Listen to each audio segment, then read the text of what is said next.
Selling a place in the Costa del Sol, it sounds like an absolute dream, right? You list it, you show it, you sell it. Simple. But what if I told you that for a lot of people, that dream pretty quickly turns into a total nightmare? We're talking pricing mistakes, legal messes, and just complete emotional burnout. Let's dig into why that happens. And yeah, this quote here really just nails it. It sounds simple, but the reality, selling by yourself is often way harder, way slower, and believe it or not, way more expensive. It's those hidden little traps that end up costing you big time, not just in money, but in your time and your sanity too. All right, so let's jump into our first section, market and pricing pitfalls. We're going to start with the absolute biggest mistake, the one that trips up most sellers right out of the gate, getting the price wrong. Seriously, this is where a great sale can fall apart before it even gets started. Okay, so this really breaks it down, doesn't it? You've got the dream price on one side and the market price on the other. The dream price, well, that's based on what your neighbor is asking for their place or what you think your home was worth a few years ago. But here's the thing, buyers don't care about that. They care about the market price. They're looking at what homes are actually selling for right now based on current demand, and that's a world of difference. And here's the direct consequence of getting that wrong.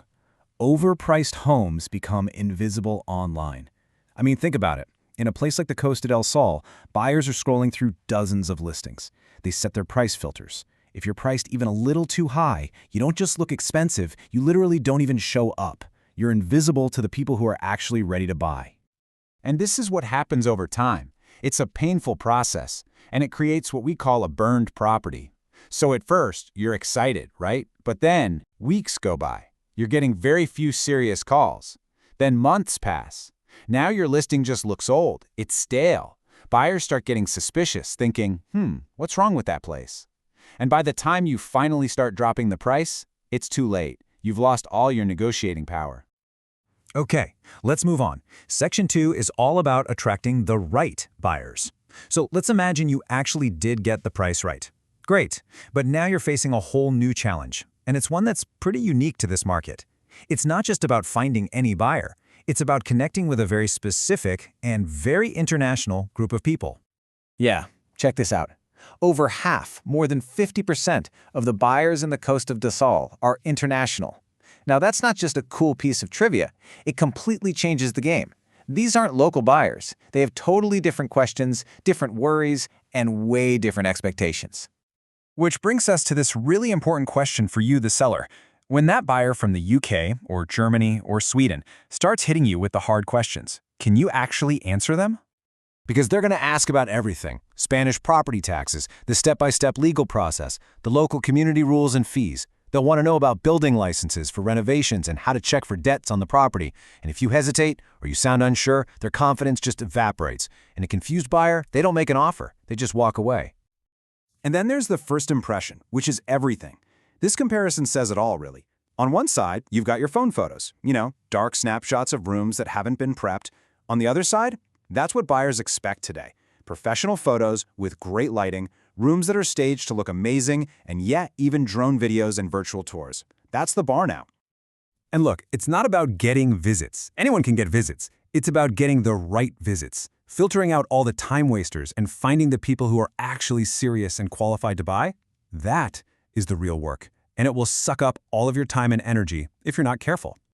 Okay, so let's move on to Section 3, closing the deal. You've done it, you've found a serious buyer, you're so close to the finish line, but now comes what is easily the most stressful, high-stakes part of this whole thing, the negotiation and all that legal paperwork.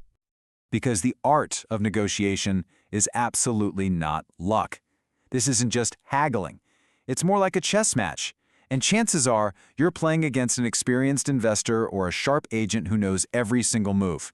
This is a game of skill, not a game of chance. And these are the classic mistakes private sellers make. They either panic and drop the price way too fast, or they do the opposite. They dig in their heels and fight over something small and end up scaring the buyer away for good. If you don't understand the market timing or the psychology of what's driving the buyer, you are almost guaranteed to either leave money on the table or lose the deal completely. So you finally agree on a price? Great. Now comes the paperwork. And let me tell you, the Spanish legal process is an absolute minefield of documents. We're not talking about 1 or 2 forms here. It's a really complex process, and one tiny mistake can stall the entire sale, or even worse, cause you massive legal headaches later on. I mean, just look at some of this stuff. You've got reservation contracts, RS agreements, which are serious, legally binding deposit contracts, energy certificates, debt certificates from your community. You need a notice simple to prove you own it and that there are no debts. You need your IBI tax records. It's a lot. And if you get any one of these things wrong, the whole deal can fall apart and you could be out thousands. All right, let's talk about something different in our fourth section, the hidden emotional cost. We've covered the money, the logistics, but there's another price you pay that most sellers never see coming. It's the personal, emotional cost of trying to do all this yourself. It starts small. You get some nonstop messages on your phone. Okay, you can handle that. Then it becomes late-night calls from people in different time zones messing with your sleep. Then you've got the endless no-shows. You clean the whole house, you change your plans, and they just don't show up. It's just constant interruptions. Your entire life starts to revolve around the sale. And this quote just says it all, doesn't it? Many sellers don't realize the emotional cost until they are already overwhelmed. It's so true.